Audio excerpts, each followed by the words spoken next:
આજના આપ સૌ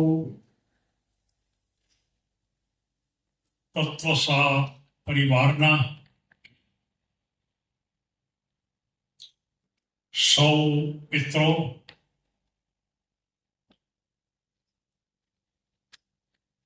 તમારી સંસ્થા વિશે અને મને આમંત્રણ આપવા માટે ટુંડિયા સાહેબે થોડા વખત પહેલા વાત કરેલી. વિશ્વના બહુ જાજા દેશોમાં જવાનું થયું, શિક્ષણને બહુ નજીકથી જોયું. ભારતની જે શિક્ષણ નીતિ છે, નેશનલ એજ્યુકેશન પોલિસી, એમાં પણ બહુ જાજા સમય સુધી કામ કરવાની તક મળી અને એ અનુસંધાને મારે થોડી વાતો કરવી છે. આપ સૌ જિજ્ઞાસુ વ્યક્તિઓ જાણવા માટે જ્યારે આવ્યા છો, ત્યારે પહેલા મારે આપણી જે પૌરાણિક ભૂમિકા ઉપરની શિક્ષણ ભૂમિકા હતી એની મારે થોડીક વાત કરી મારી વાત આગળ લઈ જઈશ. આપણે સૌ જાણીએ છીએ, આપ સૌ જુદા જુદા ક્ષેત્રના બહુ ઊંચા આસન ઉપર રહેલી વ્યક્તિઓ છો. ઘણી બધી માહિતીથી આપ જાણીતા પણ હો, પણ તેમ છતાં પણ વાસ્તવિક ભૂમિકા કેટલીક આપણને ખબર હોતી નથી. આપણને ખબર છે કે આપણા ઉપર સૌથી વધારેમાં વધારે અંગ્રેજો અને મોગલ સલ્તનતે આપણને ખૂબ તકલીફમાં મૂક્યા. આપણે કોઈ ટીકા નથી કરવી, પણ વાસ્તવિક જે સ્થિતિ છે એટલા પૂરતી જ હું વાત કરીશ. એ બંનેની પહેલા ભારતની શિક્ષણ પદ્ધતિ વિશ્વ લેવલ ઉપર અતિ ઉત્તમ કક્ષાની ગણાતી. 15,000 કરતા વધારે શિક્ષણના ગુરુકુળો હતા. ઋષિની સંસ્કૃતિ ઉપર ઋષિઓ પોતાના આશ્રમમાં શિક્ષકો દ્વારા બહુ મોટી મોટી વ્યક્તિઓને પણ શિક્ષણમાં લઈ જતા. પણ એ વખતની શિક્ષણની પણ થોડી મર્યાદા થતી. એ વખતની શિક્ષણની મર્યાદા એ હતી કે શ્રમ અને જીવન શિક્ષણ આ બે બાબતો હતી. આજના સમયની અંદર આ બાબતો આવશ્યક ચોક્કસ છે, પણ એના કરતા પણ એડવાન્સ ભૂમિકા ઉપર ટેકનોલોજીના સંદર્ભ ઉપર જ્યારે ખરેખર વિશ્વ ખૂબ આગળ વધી ગયું હોય ત્યારે આપણે પણ એની સાથે રહેવા સિવાય છૂટકો નથી. આપણી પદ્ધતિની જે પાયાની ભૂમિકા છે, જેમાં આપણા વિદ્યાર્થીઓને તકલીફ પડે છે, એ વાત એ છે કે માતાઓ પોતાના સંતાનને શાળામાં દાખલ થાય ત્યાં સુધીના શિક્ષણ આપવામાં કાચા પુરવાર થાય છે. માતાઓને એ પ્રકારની ભૂમિકા ઉપર આપણે તાલીમ પણ આપવામાં નથી આવી. કોઈ સંસ્થા પણ એને માટે પ્રયત્ન કરતી નથી.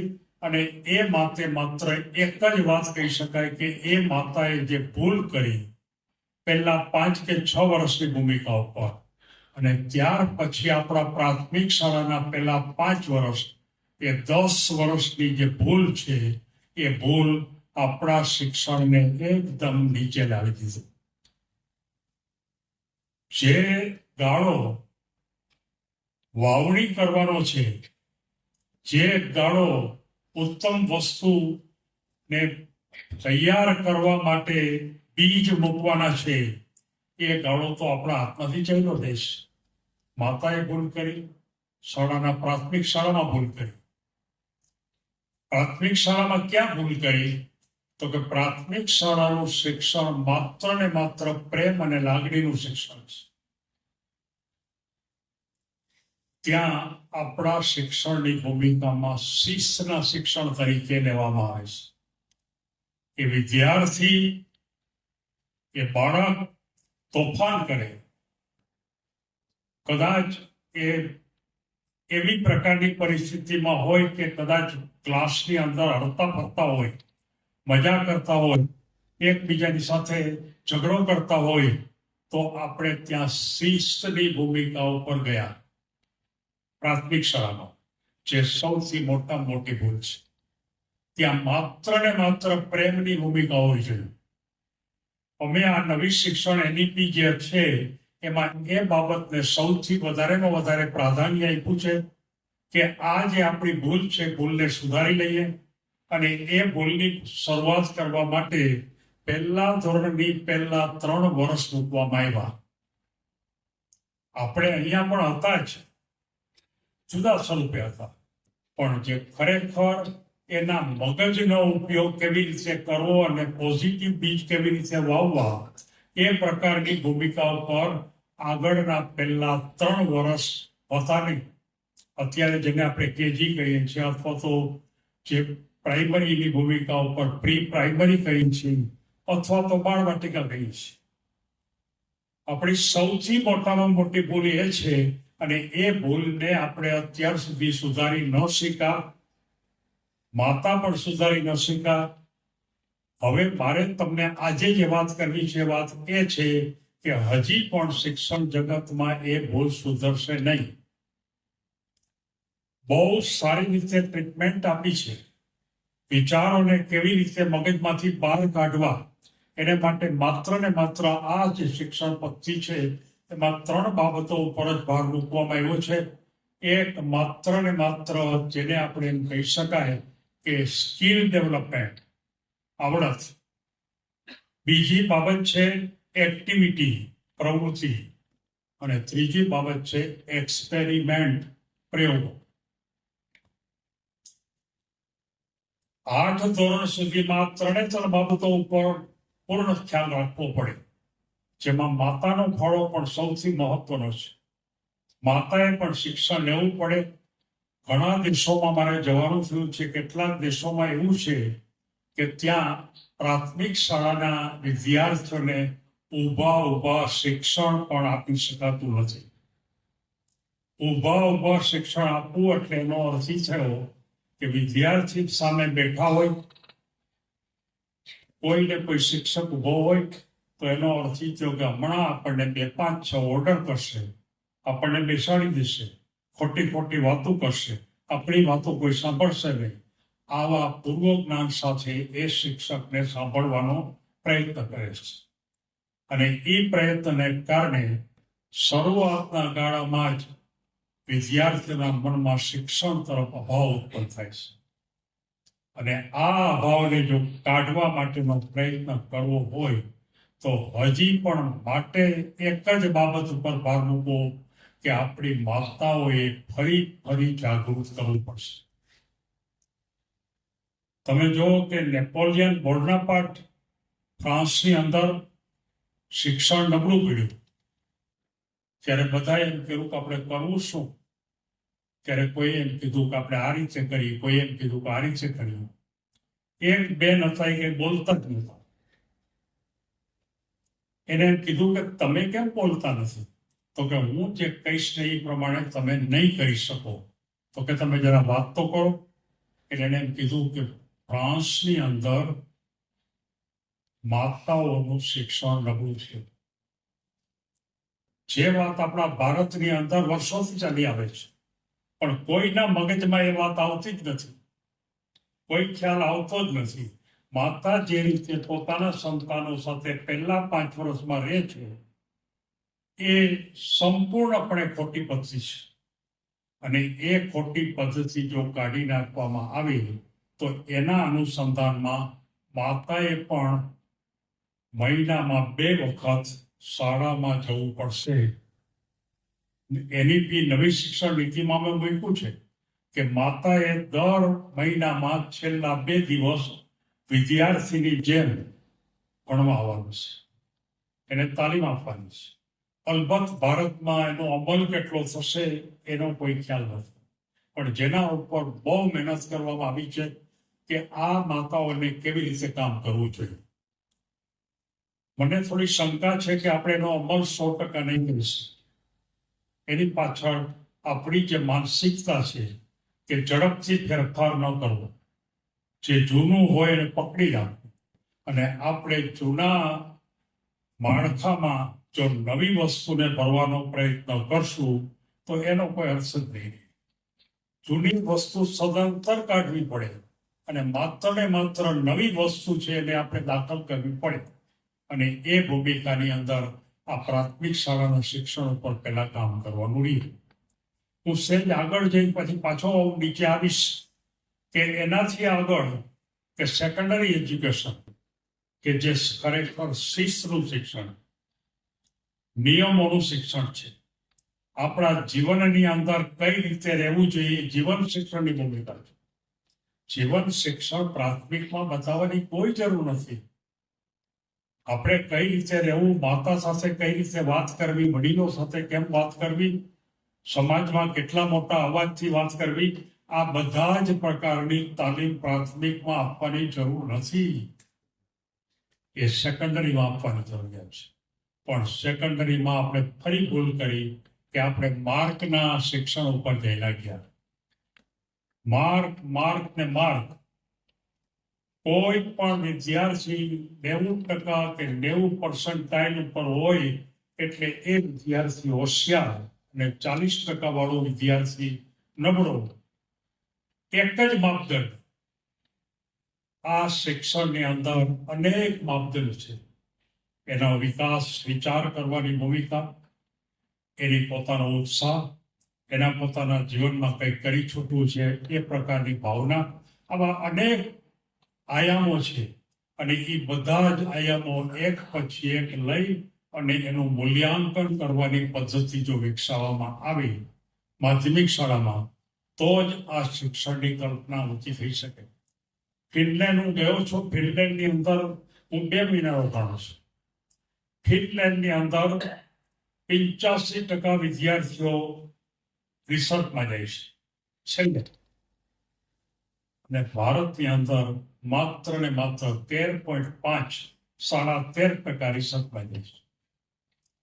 આ બેનું કમ્પેરિઝન કેવી રીતે કરવું, આ બેને કેવી રીતે આપણે ભેગા કરવા શક્ય છે?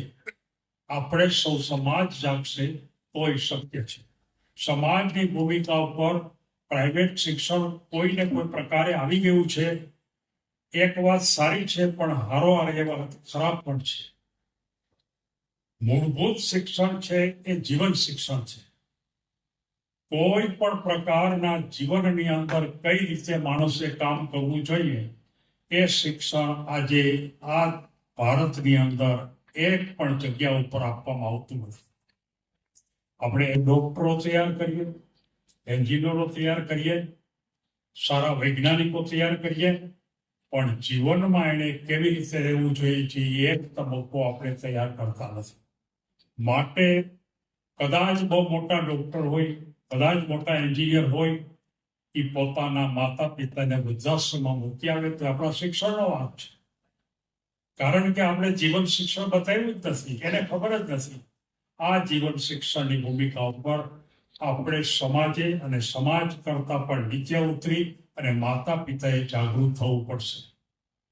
માતા પિતા પોતાના વ્યવસાય માટે ખૂબ કામ કરે છે, પૈસા પણ ખૂબ મેળવે છે, પણ પોતાના સંતાનોની સાથે કેટલો સમય આપે છે? દરેક માતા પિતાએ ઓછામાં ઓછા દિવસમાં 1.5 કલાક માતા પિતાએ પોતાના સંતાનોની સાથે આપવાની શરૂઆત કરી દેવી જોઈએ. પ્રશ્ન એ થાય છે કે 1.5 કલાકમાં અમારે શું કહેવું, અમને તો ખબર નથી. અમે ખોટી વાતો કરશું તો નકામા ખોટા કન્સેપ્ટો ડેવલપ થશે. પણ તમે જોઈ શકશો કે આજે એટલું બધું સારું મટીરિયલ શું કેવું એના અનુસંધાનમાં આજે મળે છે કે જે તમારે ગોતવા જવાની જરૂરિયાત નથી. પહેલા હું છે ને લગભગ ઘણા વર્ષ પહેલાની વાત કરું છું, 20-25 વર્ષ પહેલાની, ત્યારે હું બહુ મોટા પુસ્તકો લખતો, 250-300 પાના પુસ્તકો, ફિલોસોફી ટાઈપના. પછી મને સમજાણું કે આ કોઈ વાંચતા તો નથી, તો આપણે લખવાનો શું અર્થ છે? પછી મને એમ થયું કે આપણે આટલા મોટા પુસ્તક લખવાનું બંધ કરી દઈએ. નાના પુસ્તક લખ્યું. એટલે મેં 100 પાનાના પુસ્તક લખવાની શરૂઆત કરી. બરોબર 100 પાનાના પુસ્તકો લખવાની કરી ત્યાં આપણે મોબાઈલ ફોન આવ્યો, અને મોબાઈલ ફોન આવતા 100 પાનાના પુસ્તકો પણ વાંચવામાં કોઈને રસ નથી. માતા પિતાને રસ નથી, શિક્ષકોને રસ નથી, અને સમાજની કોઈ વ્યક્તિને રસ નથી. કારણ કે પુસ્તકો હાથમાં લઈએ, બહુ એકલા પુસ્તક આપણે એમને આપીએ, ફ્રી આપીએ તોય વાંચતા નથી. પછી મને એમ થયું કે આપણે નાની પુસ્તિકા બનાવી, જે શોર્ટ એકદમ 40-50 પાનાની નાની પુસ્તિકા હોય તો એ બનાવી. તો એનું મહત્વ નથી ગણતા કોઈ. આવડી પુસ્તિકામાં વાંચવું હું આપણું વાંચવા જેવું છે એ વાંચતા નથી. પછી મને એમ થયું કે મોબાઈલ ફોન આવ્યો છે તો આપણે કંઈક એના ઉપર વિડીયો બનાવી. એટલે મેં 5 વર્ષથી મારા વિડીયો યુટ્યુબ ઉપર મૂકવાની શરૂઆત કરી, જેમાં માત્ર ને માત્ર શિક્ષણની ભૂમિકા ઉપર અને માતાએ પોતાના સંતાનોને કેવી રીતે કામ કરવું અને વ્યવસાયની ભૂમિકા ઉપર આપણે આપણા સંતાનને કઈ રીતે લઈ જવું, એના ઉપરના લગભગ 2000 કરતા વધારે વિડીયો મેં મૂકેલા છે. પણ વિડીયો મૂકતા હોય તો પાછો એક પ્રશ્ન આવ્યો. આપણે શિક્ષણમાં તો પ્રશ્નો આવે, પણ આપણે સોલ્વ કરતી વખતે પ્રશ્નો આવે. વધારે એમ થયું કે આ જે વિડીયો મૂકે એ તો 7-8 મિનિટના 10 મિનિટના હોય. કોઈને સમજાવવું હોય તો 2 મિનિટમાં સમજાવી ન હોગી કે આ મોબાઈલ વાળાએ રીલ શરૂ કર્યા, રીલ 1 મિનિટ. એટલે તરત એમ થાય કે આવા 8 મિનિટના વિડીયો ક્યાં જોવા આપણે, બધા રીલ ઉપર ગયા. પણ મને એ વાત સમજાવી છે કે રીલ ઉપર જવાથી શિક્ષણની ભૂમિકા નહીં સારી થઈ શકે, એટલે હું રીલ ઉપર નથી ગયો. તમે આ 7-8 મિનિટના વિડીયો જો ખરેખર તમારા સંતાનોને જો બતાવવાનો પ્રયત્ન કરો તો હું એના માટે ખૂબ મહેનત કરું છું. મારી ઉંમર 85 વર્ષ છે. આજે પણ હું લગભગ 10-11 કલાક માત્ર શિક્ષણ ઉપર જ કામ કરું. કોઈ પ્રોફેશનલ નથી, કોઈ પૈસાની વળતરની ભૂમિકા નથી. વળતર ખૂબ મળ્યું છે, એના માટે ખૂબ પ્રયત્ન પણ કર્યા છે. મોટિવેશન પ્રવચનો, મોટિવેશન સેમિનારો પણ ખૂબ કર્યા. પણ એ બધી બાબતોના અનુસંધાન ઉપરથી એક જ ખ્યાલ આવે છે કે બાળકને વ્યક્તિગત શિક્ષણની ભૂમિકા સૌથી અગત્યની છે. મોટા ગ્રુપની અંદર વાત કરવાથી, મોટા ગ્રુપની અંદર આપણે કોઈ પણ વાત કરીએ, અહીંયા પણ મોટું જ ગ્રુપ છે તો આ બધી જ વાત કરવાથી બધાના મનમાં એક જ વાત આવે છે કે આ બધી જે વાત કરે છે એ આપણા માટે નથી, બીજા માટે છે. પણ છતાંય આપણે વિચાર કરી કે એમાંથી 10-15 જણાના મગજમાં વાત આવે કે આ આપણા માટે છે તો 5-10% પણ લે તો આપણને ખરેખર આનંદ થાય. અને એટલા માટે મેં 7-8 મિનિટના વિડીયો, જેમાં મેં જરા કંઈ બાંધછોડ ન કરી અને એ કામ મેં ચાલુ જ રહ્યું. એનાથી આગળ એ થયું કે બહુ મોટિવેશનલો જે સ્પીકરો હતા એ એકદમ નાચતા બોલે, ફરતા બોલે, અને એકદમ ફાસ્ટ અને ધીમે થાય, પાછા ફાસ્ટ થાય. એ બોલે તો એ વિડીયો જોવાની વધારે મજા આવે. હવે આપણને એમ થાય કોઈ કરવું કે ન કરવું, પ્રશ્ન આવે છે. પણ મેં પોતે જ 2 વર્ષ 3 વર્ષ પહેલા એ વાત નક્કી જ કરી નાખી કે આપણે જ્ઞાન આપવાનું છે, અને જ્ઞાનની જે ભાષા છે એ નમ્રતા હોવી જોઈએ. જ્ઞાનની ભાષા એકદમ સ્વસ્થતાથી બોલવી જોઈએ. કોઈ પણ જાતનો ચાટ કે કોઈ ઊંચા નીચું કરી કે એ પ્રકારની વાત નથી. અને એ વાતને મેં જાળવી જ રાખી છે. અને એ જે ગમે છે એ લોકો જોવે છે. અને ખાસ કરીને આપણા જે ગુજરાતી ભાષા છે જેની અંદર આ પ્રકારની વાતો બહુ નથી, એટલે મેં એ ભાષાને પકડી રાખવાનો પ્રયત્ન કર્યો છે. બાકી અંગ્રેજીમાં પણ હું કામ કરી શકું, હિન્દીમાં પણ કરી શકું. પણ અંગ્રેજીમાં કામ કરવાવાળા ઘણા છે, હિન્દીમાં ઘણા છે. પણ આપણા ગુજરાતીમાં આ પ્રકારે કામ કરવાની ભૂમિકા થોડી છે. માતાએ પોતાના સંતાનોને કેવી રીતે સમજાવવા એના માટેના મેં 61 વિડીયો મૂક્યા છે. કોર્સ છે આખો. વ્યવસાયને પ્રમાણિકપણે કેવી રીતે આગળ લઈ જવા એને માટે 51 વિડીયોનો મેં કોર્સ મૂક્યો છે. આપણે અત્યારે બધાએ જે વ્યવસાય કર્યો ને, આપણો પોતાનો વ્યવસાય કરો ને, એ વ્યવસાય હવે નથી ચાલવાનો. હવે વ્યવસાયની આખી સિસ્ટમ બદલાશે. આ સિસ્ટમ ટેકનોલોજી ઉપર આવશે અને એ ટેકનોલોજી ઉપર આવશે ત્યારે આપણે જે રીતે વ્યવસાય કરી છે એ તમામ ભૂમિકાઓ નબળી પડવાની છે. અત્યાર સુધીના આપણા વ્યવસાયની પાછળ એક જ વાત હતી કે સામી વ્યક્તિ ગ્રાહકોને ખબર ન પડવી જોઈએ કે આપણે ખોટું કેટલું કરીએ છીએ. આ એક મોટો સિદ્ધાંત હતો આપણા વ્યવસાયનો. સામી વ્યક્તિને ખબર ન પડવી જોઈએ. અને એટલા ચાલાક થઈ ગયા આપણે કે સામી વ્યક્તિને ખબર ન પડવાય તો એ પડ્યું, પણ એને સમજાય પણ નહીં કે આપણે ખોટું કરીએ છીએ. આ લેવલમાં આપણી જે સ્ટ્રીક છે, આપણી જે સ્કિલ છે એ આપણે ડેવલપ કરી, અને એ ડેવલપ કરી એટલે આપણે કુદરતે આપેલી મોટામાં મોટી શક્તિને આપણે નાશ કરી દઈએ. કઈ મોટા મોટી શક્તિ? કુદરતે આપણને વિચારવાની શક્તિ આપે છે. આપણે આપણા વિચારને કલુષિત કરી નાખ્યા, આપણા વિચારને નેગેટિવ કરી નાખ્યા, ખતમ કરી નાખ્યા. પેલાને ખબર ન પડે એટલા માટે કેટલી ખોટી રીત કરવી. મારે તમને સૌને કહેવું છે કે આપણા જે વિદ્યાર્થીઓ, આપણા જે સંતાનો છે, એ જ્યારે 5, 7, 10 વર્ષ પછી ફિલ્ડમાં આવશે ત્યારે આ તમારી એક પણ પદ્ધતિ વ્યવસાય તરીકે ચાલવાની નથી. એને માટે કારણ શું છે કે ટેકનોલોજી આગળ આવી ગઈ. માણસના વિચારો પડદા ઉપર આવશે, નજીકમાં જ છે. આપણે શું વિચારતા હશું પડદા ઉપર આવશે. અત્યાર સુધી માણસ બોલતો હોય કંઈક ને અંદર કંઈક બીજું પડ્યું હોય, ખબર ન પડે કે આ માણસ જે બોલે છે એ પોતે કરે છે કે નથી કરતા. આપણને કહેવા માટે જ કહે છે કે નહીં, એ ખબર નથી પડતી. તમે જોઈ શકશો કે હવે પછીનો કોઈ પણ માનો કે ટેકનોલોજી આવશે ત્યારે પડદા ઉપર આપણા વિચાર આવશે. હું ગમે તેટલી સારી સારી વાતો કરી શકીશ તો પણ પડદો એમ કહેશે કે તમારી અંદર તો બહુ ખરાબી છે, આપણને જીવવા નહીં દો. આપણે સારું થવું જ પડશે, એકે સારું થવું પડશે. આપણે જે ખોટા વિચારો મનમાં ભર્યા છે એ વિચારો આપણે કાઢવા જ પડશે, એમાં છૂટકો જ નથી. મારે સૌને કહેવું છે કે આપણા સંતાનોને આજથી જ વિચારો કઢાવવા માટેનો પ્રયાસ કરો. 5 કે 7 વર્ષ પછી આપણે જ્યારે ખુલ્લા પડીએ એ પહેલા આપણે વિચારો કરવાનો કાઢો. હકારાત્મક વિચાર જેવી શક્તિ આ દુનિયામાં એક પણ નથી એમ મોટા ભાગના કહે છે. હું કહું છું, પણ હકારાત્મક શક્તિ એટલે શું એ સાચી આપણને ખબર છે? આપણે મોટા ભાગના એમ માનીએ છીએ કે 80% માણસો હકારાત્મક છે. વાસ્તવમાં 80% માણસો નકારાત્મક છે. માત્ર 20% જ કંઈક અંશે સકારાત્મક છે. કંઈક અંશે 100% તો ન કહી શકે.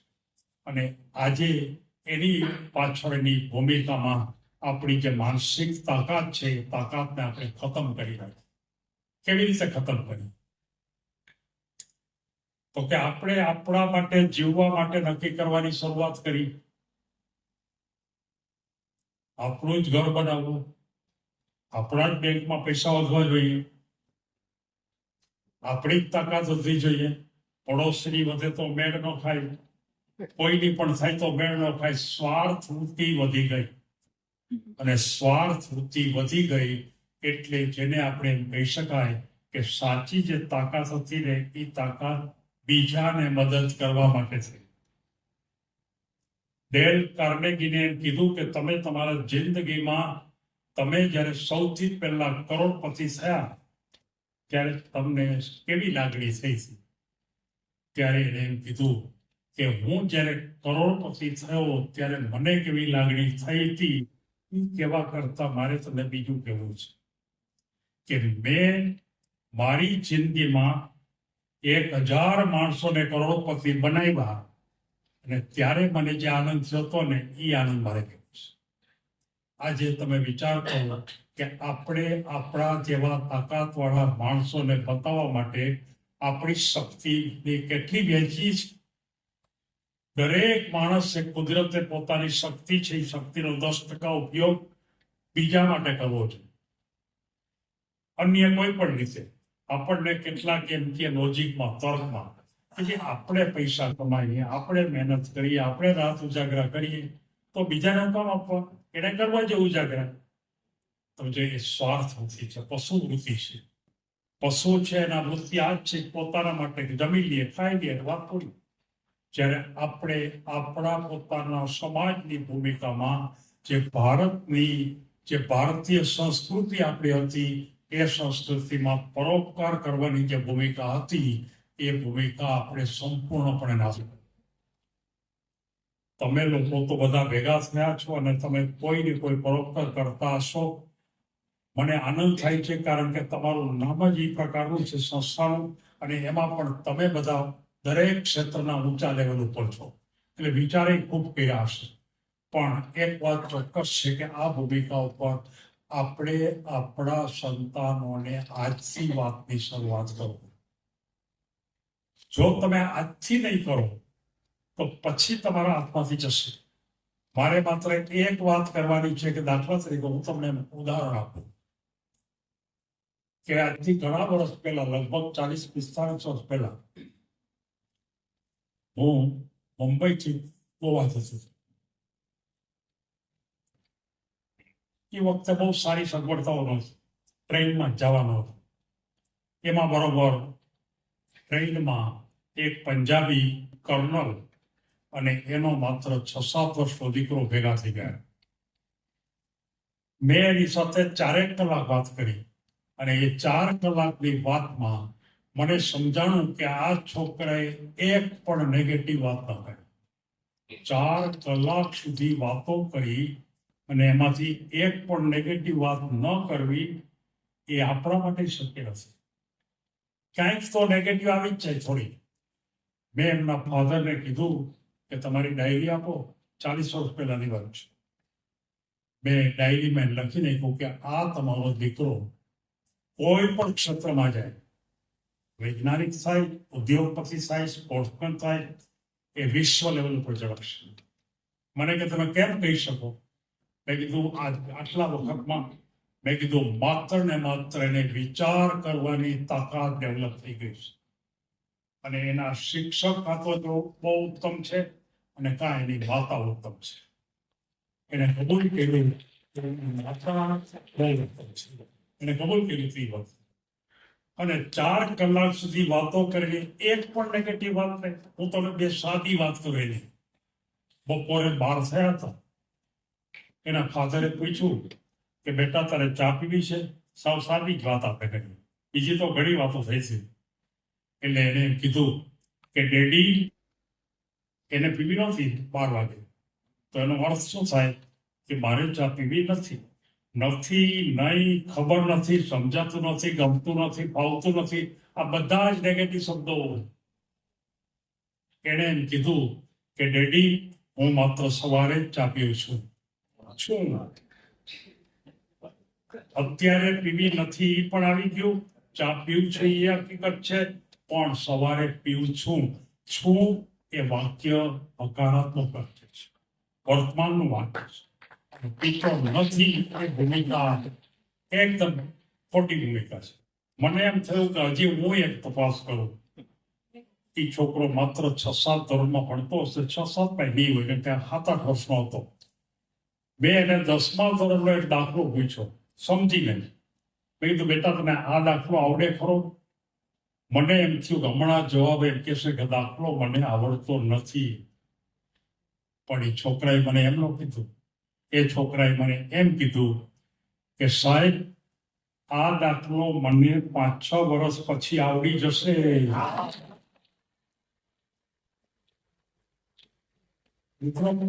વાત કહેવા માટે મારે પૂરતી હતી. અને આ વાત મને અત્યારે એટલા માટે યાદ આવે છે કે 3-4 વર્ષ પહેલા એના ફાધરનો મને ફોન આવ્યો. ઘણા વર્ષો પછી હું ભૂલી ગયો તો બધી વાત. મને કે તમે જે વાત કરતા હતા કે મારો દીકરો વિશ્વ લેવલ ઉપર આગળ વધશે એ વાત 100% સાચી પડી. એટલે મેં કીધું મને એમાં આશ્ચર્ય નથી, એ તો થવાનો જ હતો, કારણ કે એની પોઝિશન જ એ હતી. એ છોકરો અત્યારે અમેરિકાની અંદર નાસા વિમાની મથક ઉપર કે જ્યાં સાયન્સ ઉપરનું મોટામાં મોટું કામ થાય છે, જોવા જેવું છે આખું, એની અંદર વિશ્વના મોટા મોટા સાયન્ટિસ્ટોને તાલીમ આપે છે. સામાન્ય કુટુંબને ખર્ચે છે, પણ એની જો બનાવવું હોય તો બનાવી શકાય. મારે તમામ માતા પિતાને કહેવાનું છે કે આ સમય અત્યારે એવો સારો આવે છે કે આપણા સંતાનને તમે જે ક્ષેત્રમાં ટોપ ઉપર લઈ જવા માંગતા હો એમાં તમે લઈ જઈ શકો એમ છો. કારણ કે નબળું જાજુ છે, સારું થોડું છે, અને સારું થોડું હોય તો શરૂ કરો, અને શરૂ કરશો તો આપણા સંતાનો ખરેખર તાકાતવાળા થઈ જશે. અને એ વાત હું તમને એટલા માટે ફરી વાર કહું છું કે માતા પિતા સિવાય દુનિયાની કોઈ તાકાત નથી કે કરી શકે, કોઈ શિક્ષણ સંસ્થા નહીં કરી શકે, કોઈ અન્ય કોઈ ધાર્મિક સંસ્થા પણ નહીં કરી શકે. માત્ર ને માત્ર જાતે આત્મનિર્ભર બનવું પડશે. એ આત્મનિર્ભર એટલે માતા પિતાએ પોતાના સંતાનને તૈયાર કરવા. આ જ વાત આપણે બતાવવાની છે. શરૂ કરો. હું તમને ચોક્કસપણે કહું છું કે જ્યારે વાતો હું કરું છું ત્યારે એ વાતો બહુ સારી છે, બહુ મજાની છે, એમ કહેનારાની સંખ્યા બહુ મોટી છે. પણ પછી થોડા વખત પછી કોઈ વાર હું કહું છું તમે કઈ આમાંથી કઈ શરૂ કર્યું, હજી વિચાર કરીએ છીએ. વિચાર કોઈ દિવસ પૂરો થતો નથી. અમલ કરો, શરૂ કરો. એકવાર તમારા કામની શરૂઆત કરો તો તમે 100% કામને પૂરું કરી શકો એવી તાકાત કુદરતે આપણને આપી છે. નેગેટિવની ભૂમિકા બહુ વધતી જાય છે, બહુ વધતી જાય છે. એમાં થોડાક પોઝિટિવ હશે તો ક્યાંય આગળ નીકળી જશે. જ્યારે મને એક નેગેટિવ ધરાવનારા એમ કીધું કે બહુ જાજા જો નેગેટિવ હોય તો આપણે પોઝિટિવ હોય તો હેરાન થઈ ગયા. મેં કીધું પણ કંઈક સમજાવો તો ખરા, કેમ હેરાન થઈ આપણને તકલીફ શું કરે? મેં કીધું એ નેગેટિવ ત્યારે એને એમ કીધું કે આપણે જેવા બધા હોય ને એની હારે જેવા હોય એવા થઈ જાય તો જિંદગીમાં રહી શકીએ, નહીંતર રહી ન શકીએ એમ આપણા શાસ્ત્રો કહે છે. મેં કીધું એ વાત બરોબર છે, જેવા હોય એવા આપણે થઈ જવા જોઈએ. એના કરતા થોડાક શબ્દો ફેરવા કે કુદરત આપણને જેવા જોવે છે એવા આપણે થઈ જવા. બીજા લોકોને જોઈ ન કરવું. આપણી ભૂમિકામાં હું વાત એટલા માટે કહું છું કે ખરેખર એને માટે મેં વિચાર કર્યો કે આટલું બધું જો નેગેટિવ તંત્ર હોય તો આપણે આ તંત્રને ફેરફાર કરવા માટે શું કરીશું? માત્ર પ્રવચનો હું કરી દઉં, પ્રવચનો બહુ ઝાઝા કરું, વધારે માણસોને વાતો કરું. મને અનુભવ થઈ ગયો છે કે વાતોથી કાંઈ થતું નથી, પ્રવચનોથી કાંઈ થતું નથી. વિચાર થોડાક બદલે એવું થાય. કોઈ મોટિવેશન સ્પીકર આવે ને કદાચ કોઈ ફી લઈને ટિકિટ લઈને, તો અમે પણ ટિકિટ લઈને બધાને કરતા પહેલા સુરતમાં, પણ એનાથી પણ કાંઈ વળવાનું નથી. આ બહુ ચોક્કસ વાત છે. એને 1 to 1 જ શિક્ષા આપશે, એ સિવાય શક્ય નથી. 1 to 1 નો અર્થ એવો થાય કે અત્યારની ટેકનોલોજીમાં 1 to 5 to 10, 5-10 જણા ભેગા થઈ તો વાંધો. અને એ ભૂમિકા ઉપર મને એમ થયું કે મને જ્યારે 84 વર્ષ પૂરા થયા ત્યારે મેં નક્કી કર્યું કે મારે 84 ડિજિટલ બુક લખવી. ડિજિટલ, કારણ કે ઓલો વાંચતા નથી એનો બહુ તો થઈ ગયો તો મને. ડિજિટલ એટલે મોબાઈલમાં જોઈ શકે, ટેબ્લેટમાં જોઈ શકે, અને એમાંય પણ લાંબુ લખવું નહીં, એકદમ ટૂંકું ને શોર્ટ, સીધું. અને એ રીતે એની કલરની અંદર 84 બુકો લખવી. અને 84 બુકોની અંદર મેં લગભગ અત્યાર સુધીમાં 40 બુકો લખી નાખી. આ બુકની ભૂમિકામાં માતાઓ, શ્રેષ્ઠ માતા, શ્રેષ્ઠ પિતા, શ્રેષ્ઠ શિક્ષક, શ્રેષ્ઠ આચાર્ય, શ્રેષ્ઠ વિદ્યાર્થી. જીવનની ભૂમિકામાં ઉદારતા એટલે શું, પરોપકાર એટલે શું, જીવનની અંદર કોઈ અન્ય પ્રકારની ભૂમિકા ઉપરના જે મોટિવેશનલ સૂત્રો હતા ને એના ઉપર મેં 56 સ્કિલ લખી અને બુક લખી, 40 જેટલી બુક લખી કે જે હું પછી એક મૂકું જ. મેં હમણાં એક બુક મૂકી માતાની. મારી પોતાની એક ચેનલ છે અને આ ચેનલની અંદર મારા નામથી જ છે, ગીજુભાઈ ભરાડના નામથી જ. અને એ ચેનલની અંદર માત્ર ને માત્ર શિક્ષણ અને માત્ર ને માત્ર વ્યવસાય, આ બે ભૂમિકાઓ પર જેમાં કામ છે. વ્યવસાય કેવી રીતે વિકસાવવો, વ્યવસાયનું મેનેજમેન્ટ કેમ કરવું, વ્યવસાયની અંદર બહુ મોટા ઉદ્યોગપતિ કેમ થવું, એ બધા પ્રકારના વિડીયો એમાં આવતા હોય. અને આ બધી જે છે એ બધી માતાઓને શક્ય ત્યાંથી મૂકવાનો પ્રયત્ન કરો. કેટલીક બુકો મેં 1 લાખ ફી મોકલી તોય પરિણામ દેખાડો. 1 લાખ બુક ફી મોકલી તોય એમ થયું કે આમાં કેમ પરિણામ દેખાતું નથી. પછી ખબર પડી કે કોઈ વાંચે તો પરિણામ દેખાય નહીં. પછી મૂકવાનું કર્યું. એટલે હવે આ બુકો છે. આ બુક કદાચ એમ કહી શકાય કે છેલ્લો પ્રયત્ન મારો કહેવાય. હવે આનાથી કોઈ બીજી ટેકનોલોજી આવી નથી હજી. ટેકનોલોજી ઉપર મેં 40 બુકો લખી છે, મોટી બુકો. Nano technology, biotechnology, space technology, genetics technology. Technology મારો વિષય નથી. હું ફિઝિક્સ અને મેથેમેટિક્સમાં કામ કર્યું છે, પણ તેમ છતાં પણ મેં વિશ્વના કેટલાય રિસર્ચ પેપરો ટેકનોલોજીના ડાઉનલોડ કર્યા. અને એ ડાઉનલોડ કરીને એમાંથી મને લાગ્યું કે મેં મોટા દળદાર અંક તરીકે 40 બુક લખી કે આ જો બુકો આપણે વાંચવાનો પ્રયત્ન કરી આપણે ખબર પડે. આપણે કોઈ જાણતા નથી કે હું જર્મનીમાં ગયો હતો, એક એન્જિનિયરિંગ કોલેજમાં મારે પ્રવચન હતું. મને એન્જિનિયરિંગ કોલેજના પ્રોફેસરે એમ કીધું કે ભારતની અંદર નેનો ટેકનોલોજી વધારે વિકસશે. મેં કીધું અત્યારે તો એવું લાગતું નથી. તો કે 100% કહો. કેવી રીતે?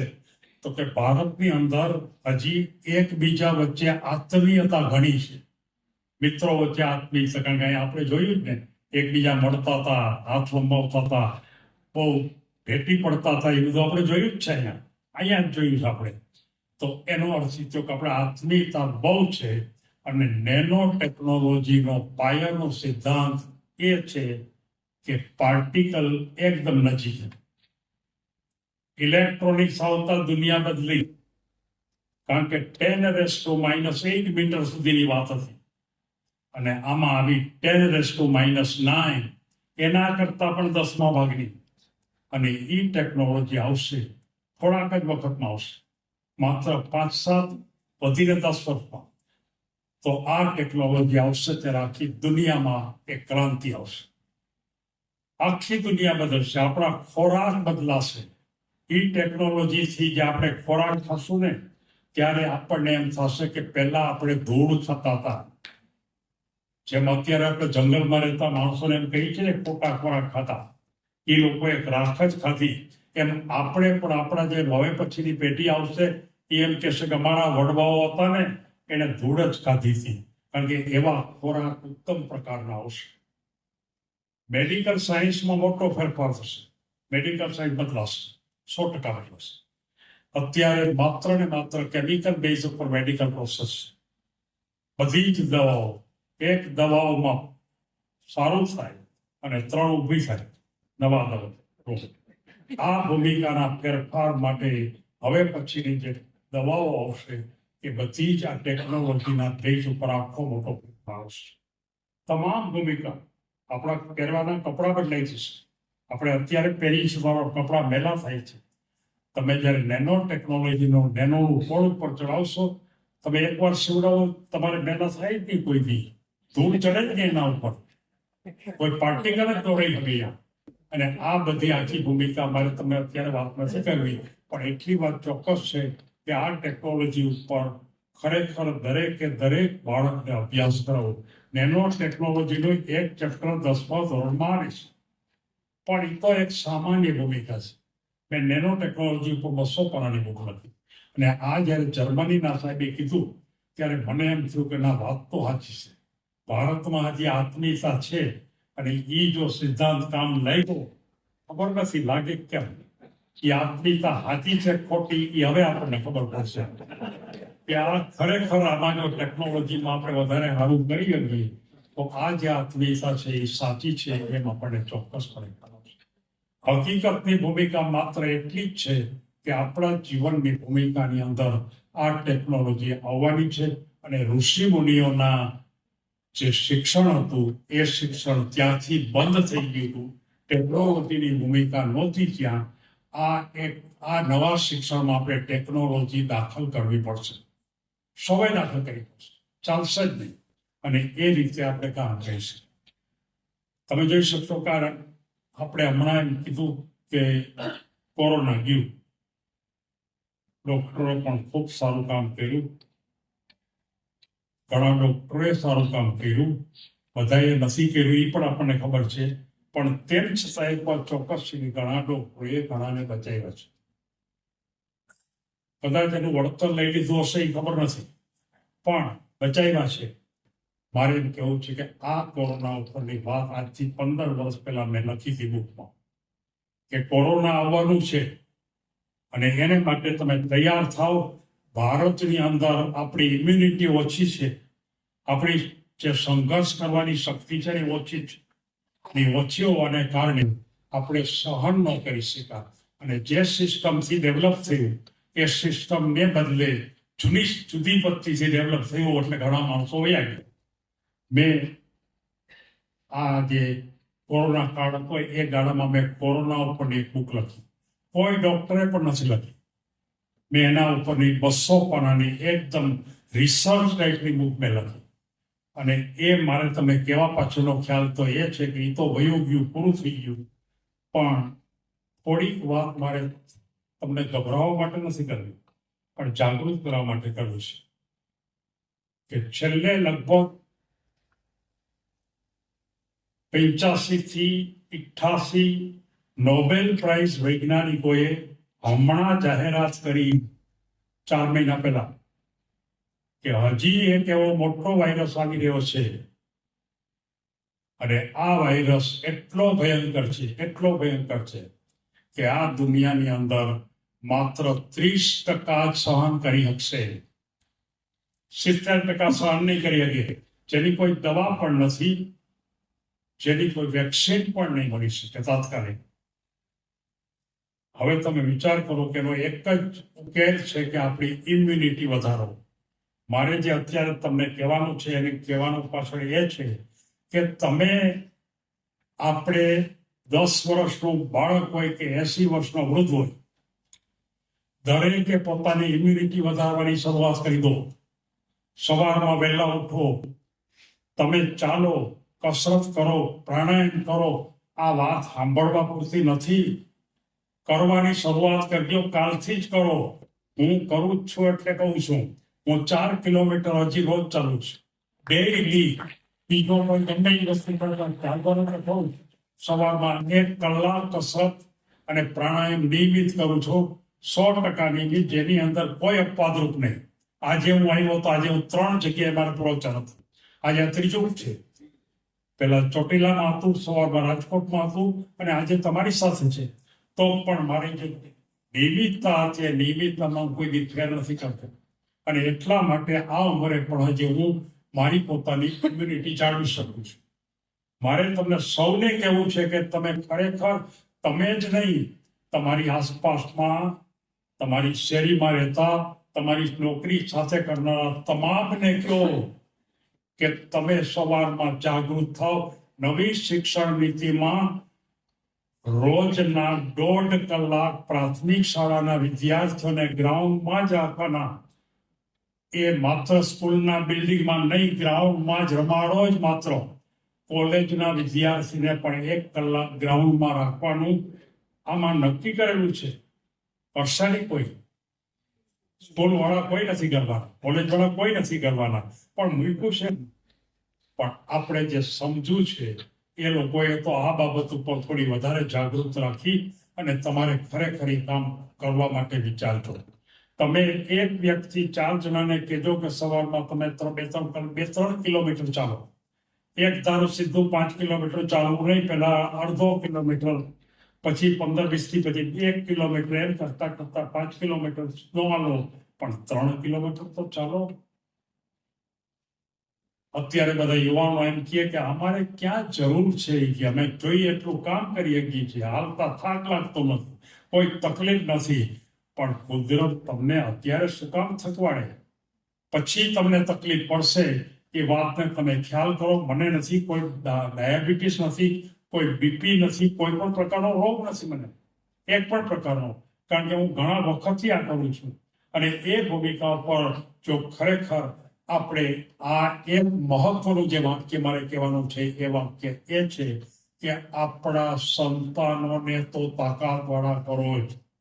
માય કાંગલા ન રાખો, ઘરમાં બધી સગવડતા છે તો પણ તમે એને કઈ કામ ન આપો, એને ચલાવો 8-10 કિલોમીટર સુધી, થાકી જાય ત્યાં સુધી ચલાવો, પરસેવે નીકળી જાય ત્યાં સુધી ચલાવો. આ તમે એની સેવા કરી કહેવાશે. અત્યારની માતા પોતાના બાળકોને જાજુ આકરું કામ નથી આપતા, અને એને કારણે ખરેખર આપણી જે ઇમ્યુનિટી છે, ઇમ્યુનિટી ઘટે છે.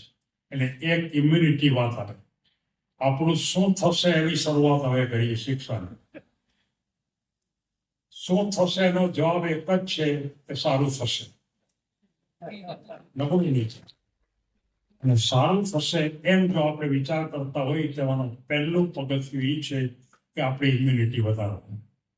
સેકન્ડ, બીજું, આપણા ઘરમાં, આપણી આસપાસ વ્યસનો કેટલા છે મિત્રો? આજે ભારતની અંદર વ્યસનો પાન, માવા, તમાકુ, એનાથી વધારે મોટા નામ તો હું નથી લેતો, જુગાર ને દારૂ ને ચરસ ને એવા કેટલાય છે. મુંબઈમાં એમાં તો એ પ્રકારના રોગો છે. મોટી મોટી કોલેજોની અંદર છોકરાઓ અને છોકરીઓમાં એ પ્રકારના વ્યસનો આવી ગયા છે. અને એ વ્યસનો એવા નહીં, પણ એકદમ તેજમાં તેજ વિદ્યાર્થી, હોશિયારમાં હોશિયાર વિદ્યાર્થી, સાવ ખતમ. તમને ચારે બાજુએથી વ્યસનમાં પકડી રાખવા માટે તમને ખાસ ત્યાં મોકલે માણસને, પોતાનો ધંધો વિકસાવવા માટે હોસ્ટેલની અંદર મૂકે. અને આ પ્રકારે આપણે અમદાવાદમાં આ પ્રકારની વાત છે. અને આ પ્રકારની ભૂમિકાના જો અંદરમાં હોય તો મારે એમ કહેવું છે કે તમે ધ્યાન રાખો આપણા સંતાનોમાં, એમાં ખાસ કરીને કોલેજ સુધી પહોંચી ગયેલા છોકરામાં એક પણ પ્રકારનું વ્યસન નહીં હોવું જોઈએ. બહુ ખરાબ છે. અને આજે તો ઠીક છે, પણ ભારતનો એક સર્વે, WHO એનો એક સર્વે આવ્યો છે કે આજથી 10 વર્ષ પછી જો આ જ પ્રકારે રહેશે તો લગભગ 75-80% યુવાનો વ્યસન એને આવી ગયું છે. રોકી શકે માત્ર માતા ને પિતા. તમે સમજાવો, પ્રેમથી, લાગણીથી સમજાવો. તમે એને સજા કરશો, નહીં સમજે. તમે એને ધક્કો આપશો, નહીં સમજે. તમે એને એમ કહેશો ઘર બહાર મોકલી દઈશ, નહીં સમજે. પ્રેમથી જ માત્ર સમજશે. પ્રેમ અને લાગણી જેવું મોટું શસ્ત્ર બીજું એ કંઈ નથી શિક્ષણમાં. એટલે કે બીજો તબક્કો જે છે એ તબક્કાની જે ભૂમિકા છે એ વ્યસન. હવે આપણે વિચાર કરી કે દાખલા તરીકે આપણા બાળકોને સિસ્ટમેટિક આ બધી બાબતો નવી શિક્ષણ નીતિની હું અત્યારે કહી શકું એમ નથી, સમય ઘણો જાય. પણ તમારે જો જાણવી જ હોય તો મારી યુટ્યુબ ચેનલ ઉપર મેં 11 વિડીયો મૂક્યા છે કે નવી શિક્ષણ નીતિ શું છે, જેમાં પ્રાઇમરીથી માંડી અને છેક કોલેજ સુધીના વિદ્યાર્થીઓની ભૂમિકા ઉપર મેં મૂક્યું છે. એન્જિનિયરિંગ કોલેજ, મેડિકલ કોલેજ, બધા. તો એ તમે જોઈ શકો. બીજા પણ કેટલાક મૂક્યા વિડીયો, એ પણ તમે જોઈ શકો. તમારે જોવા જોઈએ. નવી શિક્ષણ નીતિ જો આટલા બધા તમે માનો કે ઇંતજાર હો, અને દર 2 મહિને જો આવા એકાદ વ્યક્તિને બોલાવીને પણ તમે સાંભળવા માટે તૈયારી હો, તો તમારે બધાએ ઓછામાં ઓછું તમારે સુરેન્દ્રનગરના પ્રતિનિધિ તરીકે પણ આ નવી શિક્ષણ નીતિને સમજવાનો પ્રયત્ન તો કરો. કેટલી ઊંચી ભૂમિકા છે, તમે કલ્પના પણ ન કરી શકો એટલી ઊંચી ભૂમિકા છે. અને એ તમે તમારી રીતે તમે કદાચ શિક્ષણમાં ન હો તો ચિંતા કરવાની જરૂર નથી. તમે કદાચ વેપારી હો તો પણ જરૂર.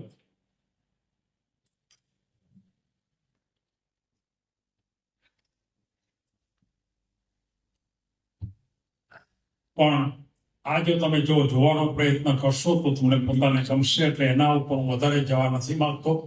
હું હવે સીધા આપણા બાળકોના ભવિષ્યના શિક્ષણની ભૂમિકા ઉપર હું જવા માંગુ છું. અને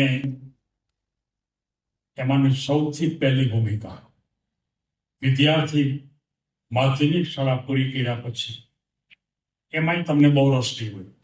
કોલેજમાં આવ્યા પછી શું કરવું, વિજ્ઞાન પ્રવાહમાં જવું, કોમર્સમાં જવું, આર્ટ્સમાં જવું. તમને ખબર છે કે સાયન્સ, કોમર્સ અને આર્ટ્સ એ જે પાર્ટીશન હતા ને, એ પાર્ટીશન ગયા. હવે પછી સાયન્સ નહીં કહેવાય, આર્ટ્સ નહીં કહેવાય, કોમર્સ નહીં કહેવાય. તમે એક વિષય ફિઝિક્સ રાખો અથવા આપણા બાળકો એક વિષય ઇકોનોમિક્સ રાખે અને એક વિષય એકાઉન્ટ રાખી શકે.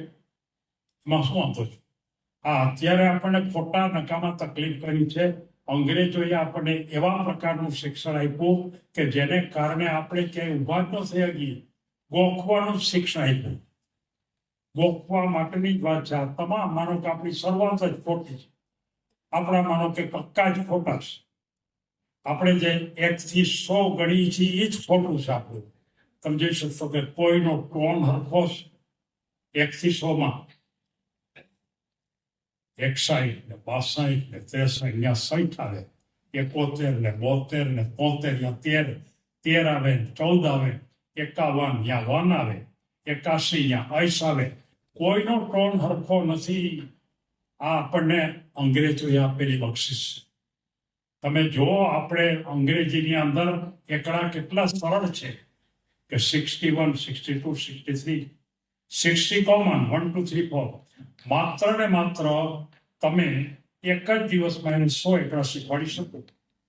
આપણા વિદ્યાર્થીઓ એકડા શીખી જાય ને ક્યાં તો એની માતા પગે લાગતી થઈ જાય. છોકરાને બહુ મહેનત કરે, 100 એકડા આવે. અને આ જે અંગ્રેજોના કે અન્ય પ્રકારના જે એકડા હતા એ બહુ સારા હતા. આ ક ખ ગ આપણને આપ્યું છે, આ ABCD આપી છે, એ ખોટું છે. ક્રમની શું જરૂર હતી? પેલો ક જ લખવો એવું કોણે કીધું? પેલો ખ જ લખવો એવું કોણે કીધું? તમે વિચાર કરો કે પહેલા તમે એના ભાગ પાડ્યા હોત ને તો 3 ભાગ પાડી અને એક ભાગ તમે શીખવાડો ને તો એક અને 5-6 શબ્દ એક જ દિવસમાં શીખી જવાય. માત્ર લીટી, અંગ્રેજીની વાત કરીએ તો લીટીથી આવતા અક્ષરો કેટલા? A, B નો આવે, C નો આવે, E વળાંક આવ્યો, D નો આવે, E આવે પાછું. તો એવા અડધા અક્ષર લીટીથી જ થાય. માત્ર ને માત્ર 2 દિવસમાં ABCD અડધી આવડી. પછી માત્ર વળાંકના અક્ષરો, બીજે દિવસે વળાંકના અક્ષરો શીખી જાય. એટલે ઓલી તો આપણે કેટલું માથાવું કરી, છોકરો થાકી જાય. આપણને ખોટા રવાડે ચલાવી દીધા ને આપણે કાઢી હીગા નહીં. અમે આ નવી શિક્ષણ નીતિમાં ફેરફાર કર્યો છે. એકડા આમ નહીં. હવે આપણે એમ જ બોલવાનું 61, 62, 63, 64, 71, 72, 73. આ હકામ 71 ને 72 ને મગજમાં નાખ્યા. આપણને તો યાદ જ છે બધું, કારણ કે 1000 વાર આપણી સામે મૂક્યું આપણા શિક્ષકોએ, યાદ જ હોય આપણને. પણ છોકરાઓ માટે બહુ મોટી મુશ્કેલી છે. એ વાતને આપણે જાણવું છે. અને હવે આપણે વિચાર કરીએ કે ખાસ કરીને અત્યારના ક્ષેત્રની અંદર કોઈ પણ ક્ષેત્રમાં તમે જાઓ, તમારે ટેલેન્ટ બનવું પડે. ટેલેન્ટનો અર્થ માર્ક નહીં. તમારે વિચારવાની ભૂમિકા, સમજવાની ભૂમિકા ઉપર વધારે જવું પડશે. બાળકોને સમજાવતા શીખો, ખ્યાલ આવી શકે. તમે જોઈ શકશો કે વિશ્વ સ્તરે આપણા એન્જિનિયર હતા, તમને ખબર છે ભારતના. એનો એક રેફરન્સ તમને આપી કે પોતે તો એન્જિનિયર હતા પણ એક વખતથી બેંગ્લોર જતા હતા અને એમાં તરત જ એને ટ્રેનમાં સાંકળ ખેંચી એટલે વિશ્વેશ્વરૈયા. એટલે કોઈકે એમ કીધું કે એને સાંકળ શું કામ ખેંચી તમે? તો કે અહીંથી 1/2 કિલોમીટર દૂર પાટા છે ને એ તૂટી ગયા છે અને પાટાથી ત્રાસા થઈ ગયા છે. એટલે આપણી ટ્રેન ત્યાં પહોંચશે ત્યારે એક્સિડન્ટ થશે. એટલે પેલા બધાએ કીધું તમને ખબર કેમ પડી? અડધી કલાક પહેલા એ કે તો કે હું બેઠો હતો ત્યારે મને ખબર પડી કે એનો જે વોઇસ હતો ને, એની જે ધ્રુજારી હતી ને, એની ફ્રીક્વન્સી બદલાઈ ગઈ. આવું શિક્ષણ છે આપણી પાસે? કોઈ જાણે છે? ફ્રીક્વન્સી બદલાઈ ગઈ, 1/2 કિલોમીટર અંતર પછી ખબર પડી ગઈ કે ત્યાં પાટા નથી. બધા ગયા ત્યાં તપાસ કરી અને બરોબર 1.5 કિલોમીટર ગયા તો પાટા ઢીલા હતા, ત્યાં પહોંચ્યો તો ટ્રેન. આ શિક્ષણ એન્જિનિયરિંગ. તમને ખબર છે કાવેરીની ઉપર બંધ બાંધ્યો અંગ્રેજોએ. આપણે જાણતા નથી બંધ કેવો બાંધ્યો, તો જે એવો બંધ આપણને ખબર પણ નથી, આમ ઝીકઝેક બંધ બાંધ્યો કાવેરી ઉપર. અને કાવેરીનો ફોર્સ બહુ છે, બહુ ફોર્સ છે. એટલે એ લોકોએ જે બંધ બાંધ્યો, જો સીધો બંધ બાંધ્યો હોત તો એ બંધ તૂટી જ ગયો હતો, પણ એને આ રીતે ઝીકઝેક બંધ બાંધ્યો એટલે ખ્યાલ આવ્યો પાણીનો પ્રવાહ કેટલા વેગથી જાય છે. આપણે તો એક જ બંધ, એક જ સિસ્ટમ વધી નાખે, બહુ વધે તો નીચે પાયો મોટો કરી નાખી, પણ એ એક જ બાબત નથી. એ ભૂમિકાને બદલે સાચું એન્જિનિયરિંગની ભૂમિકા હવે આવશે. મેં તમને કીધું કે સારું પરિણામ આવશે. આજે વિશ્વની અંદર આ પ્રકારના એન્જિનિયરિંગની ભૂમિકા શરૂ થઈ ગઈ છે.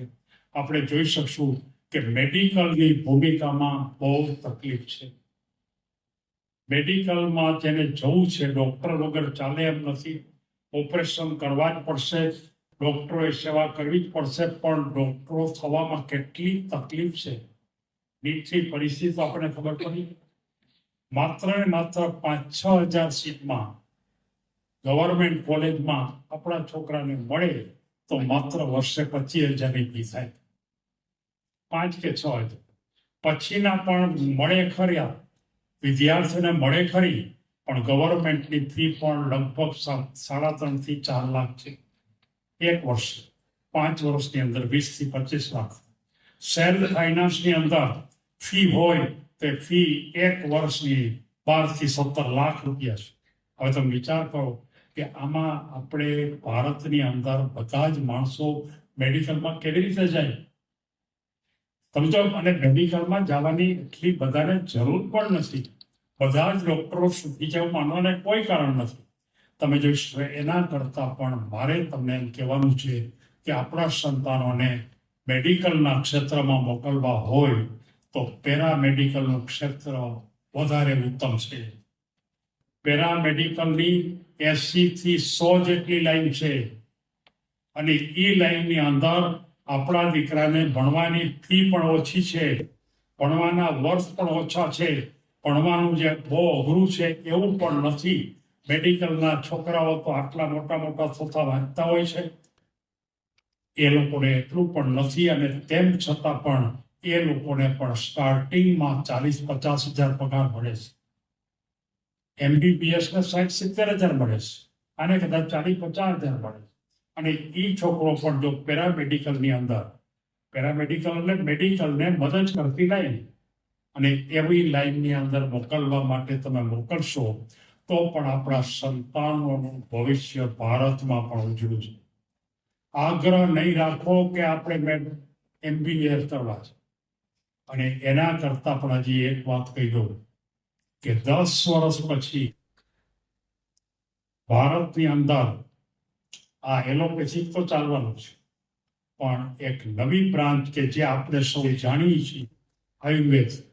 આપણને ખબર જ છે આયુર્વેદનો જમાનો આવવાનો જ છે. MBBS ને જેટલો પગાર મળે છે એટલો જ BAMS ને મળે છે. અને આ આયુર્વેદની ભૂમિકા ઉપર ભારતની અંદર ફરી એકવાર એનું સ્થાન ઊંચું આવશે 10 વર્ષ. અને એમ કરજો, આ હું એમનેમ ખાલી તરફથી નથી કહેતો. જર્મનીની અંદર આયુર્વેદિકની ભૂમિકા ઉપર કેટલો વિકાસ થયો છે, બહુ જાજો વિકાસ છે. તો આપણા દીકરાને કદાચ આપણે MBBSમાં ન દાખલ કરી શક્યા તો જરાય દુઃખી થવાની જરૂરિયાત નથી. અલબત્ત મને તો એમ લાગે છે કે હું તો ઘણાને ના પાડું છું કે તમે મેડિકલમાં ન જાઓ. અન્ય પ્રકારની લાઈન એવી છે કે જેની અંદર તમે પૈસા પણ મળી શકશે. અને પૈસા કેટલાક જોઈએ તમારે, ડોક્ટર થઈને કદાચ કેટલાક પૈસા વધારે લ્યો તો આપણે કામના શું છે પછી? આપણે જમવા માટે, આપણે ઘર લેવા માટે, આપણે વાહન લેવા માટે, આપણે છોકરાને ભણાવવા માટે એટલા પૈસા તો આ દુનિયામાં અત્યારે મળી શકે એવા ઉદ્યોગો કેટલાય છે. ક્યાંય તકલીફ નથી, પ્રમાણિકપણે જો કામ કરીએ તો. જો પ્રમાણિકતા છોડી દો તો આપણે કોઈ દિવસ કામ ન કરી શકાય. બાકી તો અત્યારે એટલા બધા સારા ઉદ્યોગ છે. મેં ઉદ્યોગની સ્કીલ ઉપર લગભગ 40 વિડીયો મૂક્યા છે. ઉદ્યોગની સ્કિલમાં વ્યવસાયની શરૂઆત કેમ કરવી. મુકેશ અંબાણીનો દીકરો હોય તો એ પોતે ગમે તેટલો મોટો બિઝનેસ કરે તો ચાલે. આપણો દીકરા પાસે એક પણ પૈસો નથી કરવો, બિઝનેસ કેમ કરવો છે સસ્તો. તમારી પાસે આવડત જોઈએ, પણ રાતો રાત કરોડપતિ ન થઈ જવાય. તમારે કરોડપતિ થવું હોય, વ્યવસાયમાં થવું હોય, તમે 12મા ધોરણમાં અત્યારે ભણો છો એમ માની લો, અથવા આપણું સંતાન ભણે છે એમ માની લઈએ આપણે, તો ત્યાર પછી માત્ર 7 થી 10 વર્ષમાં આપણો દીકરો 100% કરોડપતિ બની. સિસ્ટમ છે. જો તાકાત હોય તો 7 વર્ષમાં થઈ જાય, નહીં તો 10 વર્ષ તો થાય જ. કેવી રીતે કરવું એની આખી સિસ્ટમ છે. આ સિસ્ટમ હું જાપાનમાં શીખ્યો છું. જાપાન વાળા, તમને ખબર છે કેવી રીતે વ્યવસાય કરે. એ લોકો પૈસાની પાછળ નથી. પૈસા ખૂબ મેળવવા એ પ્રકારની વાત નથી. એ લોકો બહુ મજા કરવું, આનંદ કરવું. આપણને અહીંયા 100 વર્ષ જીવવા માટે મોકલા છે અને આપણે અમથા અમથા ઉતાવળ કરીને વેલાવ્યા જઈએ છીએ. ઉતાવળ કરીને એમની કામ નથી. આપણને રાખવા જ માંગે છે, પણ આપણે જઈએ છીએ. તમે જોઈશો જાપાનમાં ઓકિનોવા કરીને ટાપુ છે. હું 2 મહિના 3 મહિના રોકાણો ઓકિનોવા ટાપુ, અને 3 મહિનામાં લગભગ ત્યાં મોટા ભાગના 100 વર્ષની ઉપર, મોટા ભાગ, કોઈ 105, કોઈ 110 વર્ષના. તમે જો આપણે કલ્પના ન હોય, પાછા કેવા હોય ખબર, આમ કોઈ માંડ હાલતા એવા ન હોય. આમ 35-40 વર્ષનો આપણો યુવાન જતો હોય ને, ધપ ધપ ધપ એમ જતા હોય. આપણને એમ થાય કે આ 105 વર્ષનો, પણ એ પ્રકારની ભૂમિકા ઉપર ત્યાં આખી સિસ્ટમ ડેવલપ કરી છે. કેવી રીતે? તો કે મજા, આનંદ, મોજ. તમારી જિંદગીમાં આનંદ કેટલો કરો છો, તમે ચિંતા કેટલી કરો છો, તમે દુઃખી કેટલા થાવ છો, આ બધી બાબતનો સરવાળો તો આપણે આપવો જ પડે. આપણે મોટે ભાગે દુઃખી થવાના રસ્તા જાજા પસંદ કરીએ. તમે જોઈ શકશો કોઈ દિવસ પૈસાની, ધારો કે આપણે વિચાર કરીએ આપણે કે કોક માણસ છે બહુ વધારે પૈસા એની પાસે છે, તો કુદરતે શું કામ આપ્યો વધારે પૈસા? એને ઘરનું ઘર છે, ફર્સ્ટ ક્લાસ, 3-4 બેડરૂમનું વાહન છે, ઘરના 2 છોકરાને ભણાવી ગઈ એટલી બરોબર સારી ઓલી છે. પોતાને જોતું હોય એ પ્રકારની કોઈ પણ મોંઘી વસ્તુ પણ લઈ શકે છે. આ બધું પછી તમારી પાસે વધારાના પૈસા છે શેના માટે છે? આપણે વિચાર કર્યો કોઈ શેના માટે છે? આપણા મનની નબળાઈ માટે. આપણને એમ થાય કે આપણે માંદા પડશું ને કદાચ 3 લાખનો ખર્ચ આવશે અને આ દુનિયામાં કોઈ આપણને નહીં આપે તો આપણું થશે શું? પણ તમારો પાયો જ નબળો છે માન્યતાનો. માંદા પડશું તો શું કામ માંદા પડી? મેં મારી જીવનમાં એક પણ દિવસ મારી તબિયત બગડી હોય એને કારણે 2 કામ મૂક્યું હોય એવો એક પણ દિવસ ગયો નથી. આપણી માનસિકતા ઉભી કરે, આપણા મનનો સંકલ્પ નક્કી કરે, અને આ સંકલ્પ આપણે ઉભો થાય કે ન થાય એની બહુ ચિંતા ન કરતા. આપણા સંતાન, એટલે આપણે તો બાળકોની વાત કરવાની. આપણા બાળકોમાં કયો કોક વાર આપણે એમ કહીએ આપણું બાળક કે મારે તો મિલિટરીમાં કર્નલ થવું છે, ક્યાં તો તરત જ એની માં પાછળ એમ કહે તું હું કર્નલ થવાના છે. 4 ડગલા હાલી શકતો નથી, રસ્તામાં જઈ તો તરત એમ કે તેડી લ્યો એમ કે, અને તું કર્નલ હું બન. એને બદલે એને એમ કેવું છે બેટા તારી જાતમાં કર્નલ થવા ગુણ દેખાય છો, તું હાલત ત્યારે કર્નલ જેવો લાગે, ભલે ધીમે હાલત પણ કર્નલ જેવો હાલત હો. કાલથી તને કર્નલ નો ડ્રેસ લીધો તો એ કર્નલ બને. એકદમ પોઝિટિવ, એકદમ પોઝિટિવ. એની સાચું બતાવું, ક્રિકેટર થવું હોય તો ક્રિકેટર થવા દો. શું કામ નથી કરો છો? આપણે માનો કે 3 ઇડિયટ નું પિક્ચર તો જોયું જ બધાએ, કે જિંદગીની અંદર જેને જે પ્રકારે થવું હોય એ પ્રકારે થવા માટેનો ચાન્સ આપવો. બધાને ડોક્ટર બનાવવાની જરૂરિયાત નથી. મારી પાસે તો કેટલા, મેં 15,000 ડોક્ટરો બનાવ્યા મેં મારી જિંદગીમાં. 20,000 કરતા વધારે એન્જિનિયરો બનાવ્યા. માત્ર કઈ પુસ્તકો લેખા જેવું નથી, આટલું કામ કર્યું શિક્ષણની અંદર. અને એ બનાવ્યા પછી તમે જોઈ શકશો કે એ લોકોને માનસિક તૈયાર કર્યા હતા કે તમે ડોક્ટર થાવ ત્યારે તમારે ઓછામાં ઓછા મહિનામાં 1 દિવસ તમારે સંપૂર્ણપણે ફ્રી સારવાર આપવી. અને એમાંના કેટલાય એવા કે આજે બધાય તો નથી, એને આજની હવા લાગી જાય ને, પણ કચ્છમાં એવા પણ કેટલાક છે. મને જયારે 75 વર્ષ થયા ત્યારે વિદ્યાર્થીઓ બધાને બોલાવ્યા હતા, ત્યારે કેટલાય ડોક્ટરો આવ્યા હતા, 10,000 જેટલા આવ્યા હતા બધાય. તો એ વખતે કેટલાય ડોક્ટરો એમ કીધું હતું કે અમે મહિનામાં 1 વખત સાવ ફ્રી આપીશું. કોઈકે એમ કીધું મહિનામાં અમે 2 વખત ફ્રી ઓપરેશન કરીએ છીએ. કેટલાકે એમ કીધું હવે અમે ફ્રી કરશું. આ બધી જે ભૂમિકા છે ને, એ આખી ભૂમિકાનો ભાર આપણા બાળકોને અત્યારથી આપો. આ ભાર નથી, પણ આ માત્ર ને માત્ર ઉત્તમ ભૂમિકા છે. એટલે કે પહેલી વાત આપણે મેડિકલની ભૂમિકામાં કરી, પેરામેડિકલ, આયુર્વેદિક અથવા તો એ જ પ્રકારના કોર્સમાં લઈ જાઓ, એનો કોઈ વાંધો નથી. એન્જિનિયરિંગના ક્ષેત્રમાં જઈ, એન્જિનિયરિંગની અંદર તમને ખબર છે કે સૌથી વધારે ખરાબ પોઝિશન એન્જિનિયરિંગની આજે દેખાય છે ને, આજે એ સાચી નથી. એન્જિનિયરિંગ કોલેજો એટલી બધી ઊભી કરી દીધી કે વિદ્યાર્થીઓ 12મામાં જે લોકો એ ગ્રુપમાંથી નીકળે એ તમામને એડમિશન એન્જિનિયરિંગમાં મળી જાય એટલી કોલેજો છે. બધાને મળી જાય પાસ થયેલા.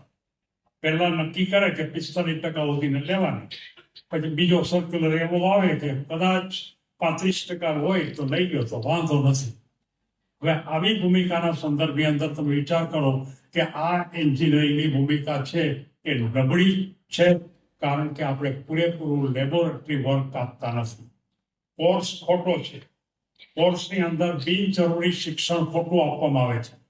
એની અંદર ઉત્તમ પ્રકારે માત્ર પ્રેક્ટિકલ વર્ક ઉપર વધારે જો કામ આપવામાં આવે તો એન્જિનિયરિંગનું ફિલ્ડ બહુ મોટું છે, જે હવે પછી આવી રહ્યું છે. હું સિંગાપુર ગયો તો 2 વર્ષ પહેલા, આમ તો ઘણી વાર ગયો, ત્યારે એક ઈસીની ફેક્ટરીમાં હું ગયો. ઈસી એટલે ઇલેક્ટ્રોનિક્સ એન્ડ કોમ્યુનિકેશન. અત્યારે ઈસીની કોઈ માંગ જ નથી ભારતમાં. બધી કોલેજોમાં ઈસી ખાલી. મેં એને કીધું કે તમારે ઈસીમાં કેટલી જરૂરિયાત છે? તો કે અમારે તો બહુ જરૂરિયાત છે. મને કે તમારે ભારત, તમે ત્યાં જાઓ ને જેટલા હોય એટલા મોકલી દો ક્યાંય, પણ એક શરત છે કે અમારે એને શીખવાડવું ન પડે, તૈયાર હોવા જોઈએ.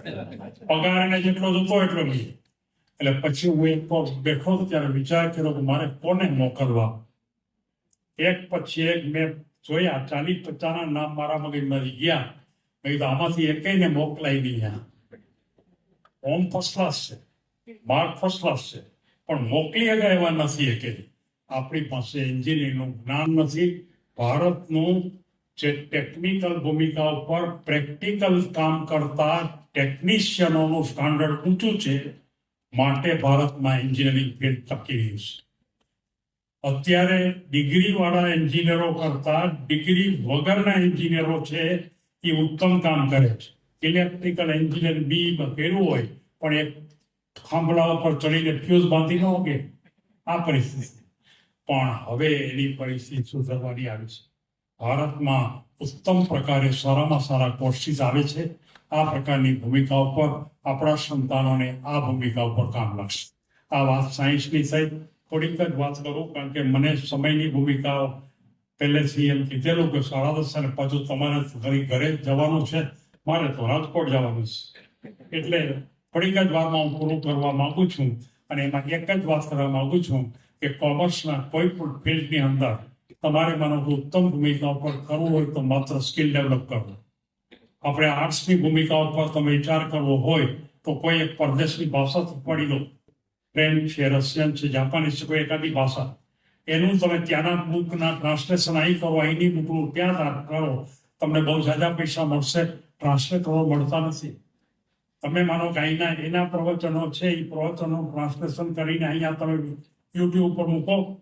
મેં ટોટલી યુટ્યુબ પરથી લગભગ 3,000 જેટલા વિડીયો એની લિંક મેં ઉતારી છે, લિંક મેળવી છે કે ભાઈ ત્યાંનું શિક્ષણ કેવું છે, ત્યાંના ઉદ્યોગો કેવા છે, ત્યાંનું ટેકનોલોજી કેવા પ્રકારનું છે, ત્યાંની ખેતીવાડી કેવા પ્રકારની છે, અને એના ઉપરથી મને ખબર પડી કે એ લોકોની ભૂમિકા કેટલી બધી ઊંચી છે. અને એ હવે અહીંયા આવે છે. આપણા આ જે યુટ્યુબ છે એની અંદર આપણા સંતાનોને માત્ર ને માત્ર કોઈ વેડફાઈ જાય એવા સમયને બદલે એની અંદરથી સારી સારી બાબતો મળે એવું એટલું બધું છે કે એના તરફ એને ડાયવર્ટ કરો. સાવ ડાયવર્ટ ન કરો, પણ એને દિવસમાં 2 કલાક 3 કલાકથી વધારે મોબાઈલના વેવ્સ બહુ ખરાબ છે. મોબાઈલ કોઈ દિવસ અહીં ખિસ્સામાં ન મૂકો, આપણા ખિસ્સામાં પણ ન મૂકો. ટેકનોલોજીની દ્રષ્ટિએ આપણને નુકસાન કરતા છે. અહીંયા મૂકવાથી હાર્ટને તકલીફ થાય છે. આ માત્ર કહેવા પૂરતી વાત નથી. કોઈ દિવસ હાથમાં પણ ન રાખો મોબાઈલ, પડખે મૂકી દેવો. મેં પડખે મૂકી દીધો છે. કોઈ દિવસ ન રાખો. અને મોબાઈલનો ઉપયોગ મારે મોબાઈલ ઉપર આ બધા વિડીયો મૂકવાના હોય, વિડીયોની બધી ઓલી કરવાની હોય, તોય હું માત્ર 2 કલાકથી વધારે મોબાઈલ વાપરતો નથી. 1 કલાક સવારે, 1 કલાક સાંજે. ફોન બધા આવે ચાલુ રાખવાનું હોય, ફોન આવે એટલે એ કરે, બધાને કરી નાખવાનું ત્યારે. પણ આપણે બધાના ફોનની રાહ જોઈને હું કામ ચાલુ રાખો? આખોથી ચાલુ રાખો. થોડો સમય ઘટાડવો બહુ જરૂરી છે, કારણ કે આના વેવ્સ ખતરનાક વેવ્સ છે. તમે માત્ર રોજના 5-6 કલાક 7 કલાક તમે વાપરતા હશો ને તો કદાચ તમારા કાનની અંદર થોડુંક સાંભળવાનું ઘટશે. તમારા હાથ છે એ હાથમાં ધ્રુજારી આવશે. આ વાત આવશે આપણા બાળકોને. બાળક શાંત રહે એટલા માટે, તોફાન ન કરે એટલા માટે માતાએ કે પિતાએ કોઈ દિવસ પોતાના હાથમાં મોબાઈલ આપવો નહીં. પણ મોબાઈલમાંથી સારું એને 1 કલાક માટે બતાવો કે બેટા જો આ જોવે.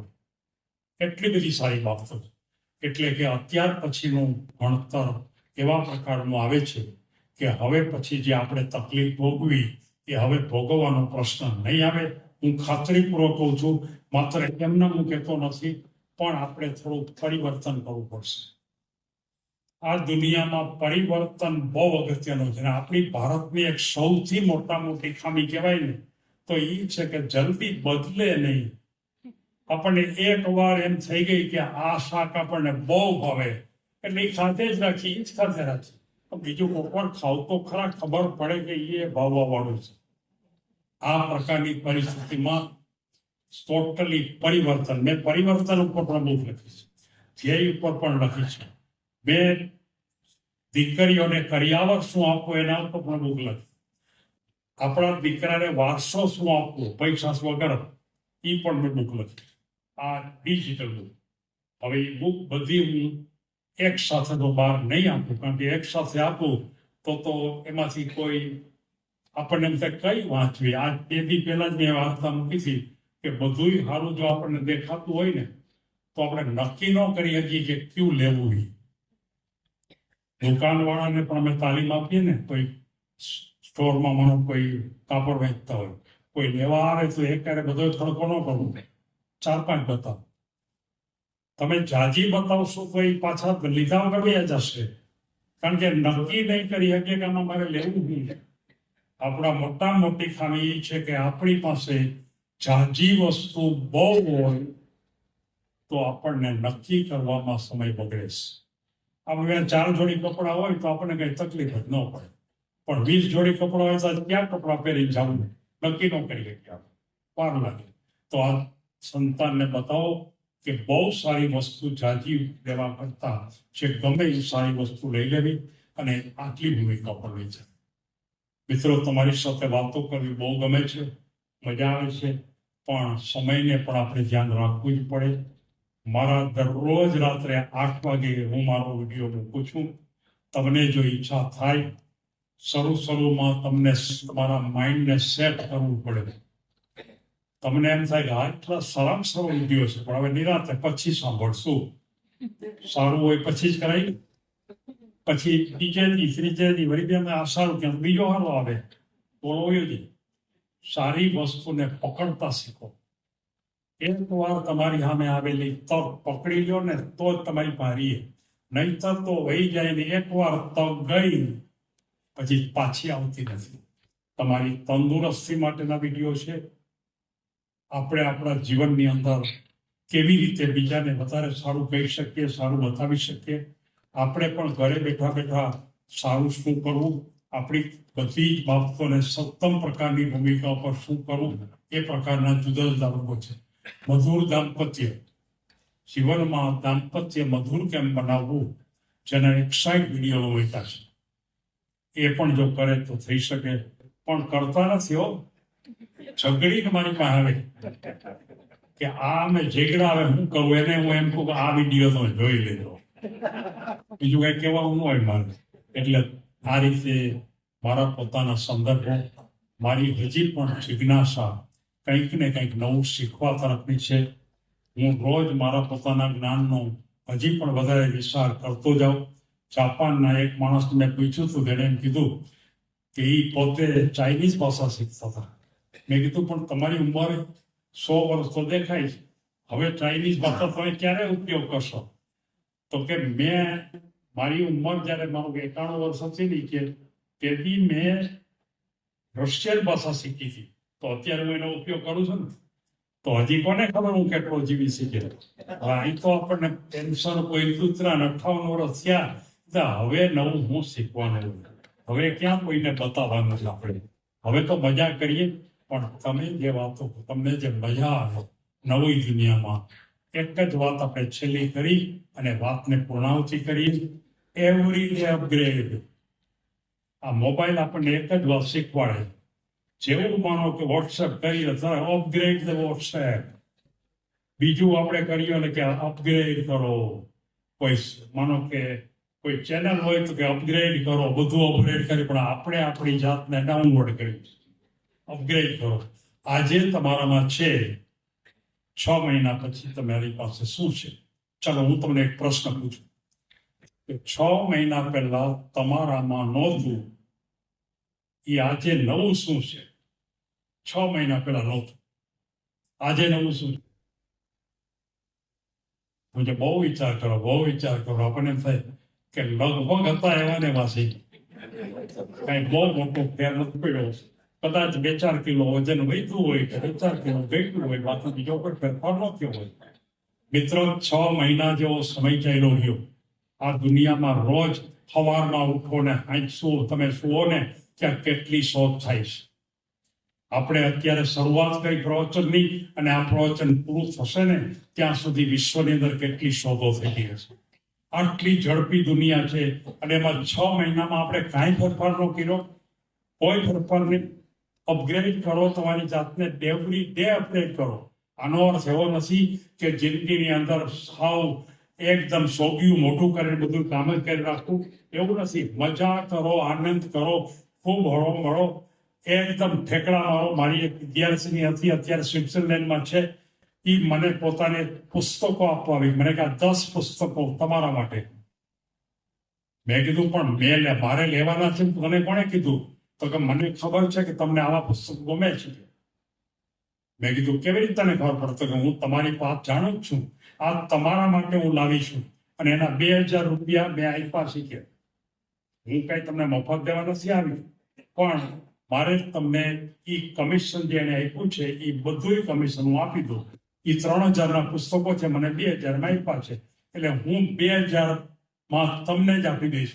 ખરેખર એ કે મને તમે 500 રૂપિયા સર્વિસ જેવું તો અવસર નહીં આપો. એ કે વાત તો હતી, તમારે સર્વિસ તો મારે આપવી પડે. એટલે મેં એને 2000 રૂપિયા લઈ લીધી. ત્યાર પછી એ છોકરી મને 1 લાખ રૂપિયાના પુસ્તકો વેચી ગઈ. એક જ વાત કે તમારા માટે લાવી. તમને આ કેવી રીતે ખબર પડી? કેવી રીતે વેચાય? તો હું છે ને કે અહીંયા જે લોકો કેમિકલનું કામ કરે છે ને, એની પાસે કેમિકલના પુસ્તકો લઈ જાઓ. જે લોકો કેમિકલ કામ કરે એમાં એના પુસ્તક લઈ જાઓ. ડોક્ટરો પાસે ડોક્ટરના પુસ્તક લઈ જાઓ. કોઈને એમ થાય કે આનું એ પેલા જાણી લો છે, આનું નામ બિઝનેસ છે, આનું નામ તક. આ તક ગોતી કાઢે. એ છોકરી માત્ર મારી પાસે જયારે આવતી ત્યારે 24-25 વર્ષની હતી. અત્યારે સ્વિટ્ઝરલેન્ડની અંદર એટલી મોટી કંપની છે, માત્ર ને માત્ર એની ઉંમર 33 કે 34 વર્ષ છે. અબજોપતિ છે. માત્ર એક જ વાત એને મેં કીધું કે તમારામાં આટલી સ્ફૂર્તિ કેમ બી હશે? તો કે સવારમાં અમે 4-5 જણા ભેગા થઈ, 4-5 બહેનો, અને એકદમ કૂદી નાચી મજા કરી દાંત કાઢી અને પછી કે એકદમ જેને કહી શકાય ને કે રોબોટની જેમ કે અમે દોડીએ વેચવા માટે. અને એ કે અમને પૈસા નહીં કે હું અત્યારે મારી ગાડીમાં આવી છું, મારી ગાડી 20 લાખની છે, તમને એમ ન થાય હું ખાલી રખડું છું. આવા નામ કરો એવું નામ બિઝનેસ, એવી બિઝનેસ આપણે કરીએ. એટલે આપણા એવી લાગણી સાથે આ વિડીયો પણ મેં મૂક્યા છે. આપણા સંતાન ખૂબ પાવરફુલ બને એવી લાગણી સાથે મારી વાત પૂરી કરું છું. સૌને ધન્યવાદ. હું માનું છું કે તમને પોતાને ગમ્યું હશે, અને જો ગમ્યું જ હોય તો તમે આ યુટ્યુબ પર એક શરૂઆતમાં 15 થી ન ગમે ને તોય કોઈ પણ ટેવ પાડવી હોય ને આપણે તો 21 દિવસ કરવું, ગમે કે ન ગમે કરે રાખો એટલે 21 દિવસ ટેવ. તમને વિડીયો બહુ સારા સાંભળવા ન ગમતા હોય કે 7-8 મિનિટની ધીરજ ન હોય તો તમને ગમે કે ન ગમે, સમજાય કે ન સમજાય, ઉપયોગી હોય કે ન હોય, 21 દિવસ સાંભળજો. અને 21 દિવસ પછી તમે પોતે એ વિડીયોની રાહ જોઈ બેઠા હશો. તમે બધા આ વિડીયો સાંભળો અને જો તમે મારો નંબર સેવ કરી અને મને માત્ર એક જ મેસેજ મોકલશો, એજ્યુકેશન, એટલે તમારી મોબાઈલમાં એની લિંક આપોઆપ આવી જશે.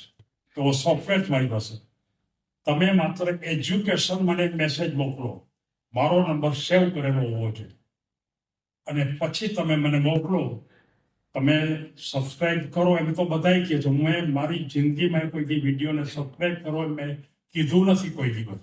પણ સબસ્ક્રાઇબ કરો ત્યારે તમને જાણ તો કરે જ છે, પણ એ જે જાણ કરે છે એ નહીં. આ તો મારા વિડીયોમાં શું અંદર હશે, કેટલું હશે, કેવી રીતનું હશે, એ થોડી વિગત સાથે તમને આપે. અને તમને જોઈને પછી રાત્રે જોવો હોય તો જોઈ શકો તમે. અને આ રીતે થઈ શકે. આ કોઈ ફરજિયાત નથી. હમણાં ઉતાવળે ન કરવી. આપણને બરોબર એમ થાય કે હવે આપણે કંઈક વિચારીએ, અત્યારે તો આપણે ઘરે જઈને સુઈ જવાનું સૌથી ઉત્તમ. પણ સવારે ઉઠ્યા પછી જેમ લાગે ત્યાં કરવા જેવું છે તો પેલું કામ કરી સૌને એક આગળ વધો એવી શુભેચ્છા સાથે મારી વાત કરી.